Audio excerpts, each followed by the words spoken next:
Okay.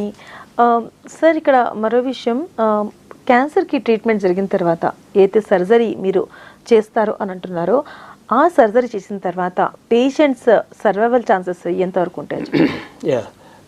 పేషెంట్కి ఒక్కసారి surgery అయిపోతే అంటే that is with early stage disease, stage 1 stage 2లో ఉందంటే సర్జరీ చేయొచ్చు.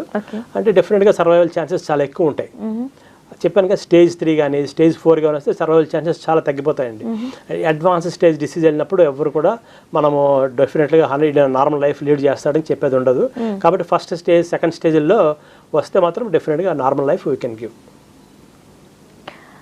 ఓకే. మరి నార్మల్ లైఫ్ ఇవ్వగలరు అని అంటున్నారు. క్యాన్సర్ ఒక్కసారి ఏదైనా ఆర్గన్కి అటాక్ అయితే మళ్ళీ అది వేరే ఆర్గన్కి అటాక్ చేసే ఛాన్సెస్ ఉన్నాయని అంటుంటారు. మరి ఇది ఎంతవరకు కరెక్ట్? డెఫినెట్గా కరెక్ట్ అండి. అందుకే పేషెంట్కి మనం ఏం చెప్తామంటే, ఒకసారి ట్రీట్మెంట్ అంతా అయిపోయిన తర్వాత పేషెంట్ రెగ్యులర్ చెకప్లో ఉండాలి. ట్రీట్మెంట్ అయిపోతేనే అక్కడితో సరిపోదు. అది వాళ్ళు once in 3 months, once in 6 months అట్లాగా for 5 years, minimum 5 years regular follow up చెకప్లో ఉండాలి. ఎటువంటి కంప్లైంట్స్ సిమ్టమ్స్ ఉన్నప్పటికీ లేనప్పటికీ. ఎందుకంటే మేము వాళ్ళకి కావాల్సినటువంటి టెస్టులు చేసి ఏమైనా డిసీజ్ స్ప్రెడ్ అయిందా కాలేదా అనేది మేము ఐడెంటిఫై చేస్తాము. So that is very much important. ఏంటంటే ఈ 5 ఏళ్లలోనే మళ్ళీ తిరగబడే అవకాశం ఎక్కువ ఉంది. కాబట్టి పేషెంట్ రెగ్యులర్ చెకప్కి రావాలి, ఏదైనా ఉంటే వెంటనే ఐడెంటిఫై చేయించుకోవాలి. అంటే మీరు చెప్పినట్లుగా ఎర్లీ స్టేజెస్లో క్యాన్సర్ గుర్తుపట్టేసి అంటే అప్పటికప్పుడు ట్రీట్మెంట్ చేసినప్పటికీ ఈ క్యాన్సర్ అనేది వేరే ఆర్గన్స్కి అటాక్ చేసే ఛాన్సెస్ ఉన్నాయంటారా? ఎస్ డెఫినెట్గా.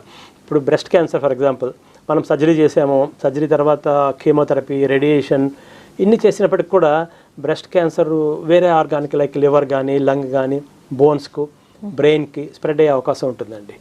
అంటే depends upon that disease activity. కొన్ని మార్కర్స్ ఉంటాయి, ఆ మార్కర్స్ బట్టి మనకి అసెస్ చేయొచ్చు ఇది స్ప్రెడ్ అయ్యే అవకాశం ఉంది లేదన్నది. అట్లాగే లంగ్ క్యాన్సర్ కూడా అంతే. సో ఇది వేరియస్ ఆర్గాన్స్కి స్ప్రెడ్ అయ్యే అవకాశం ఉంటుంది, ఛాన్స్ ఉందండి. ఓకే. థ్రోట్ క్యాన్సర్ గురించి మనం ఇప్పుడు మాట్లాడుకుంటున్నాం కాబట్టి థ్రోట్ క్యాన్సర్లో మెజారిటీ ఆఫ్ ద కేసెస్ మనం చూసింది టొబాకోదే. ఎస్. ఎంత చెప్పినా పబ్లిక్ వినరు. మరి దీనికోసం ఏ విధంగా అంటే సోషల్ మీడియా త్రూ అయినా సరే ఎవరైనా సరే అవేర్నెస్ ఏ విధంగా పెంచుతున్నారు చెప్పండి సార్. సో మెయిన్ థింగ్ ఏంటంటే అవేర్నెస్ అనేది ఆల్రెడీ వాళ్ళు వాడే సిగరెట్ డబ్బా మీద ఉంటుంది, గుట్కా ప్యాకెట్ మీద ఉంటుంది, అదే బొమ్మ ఉంటుంది.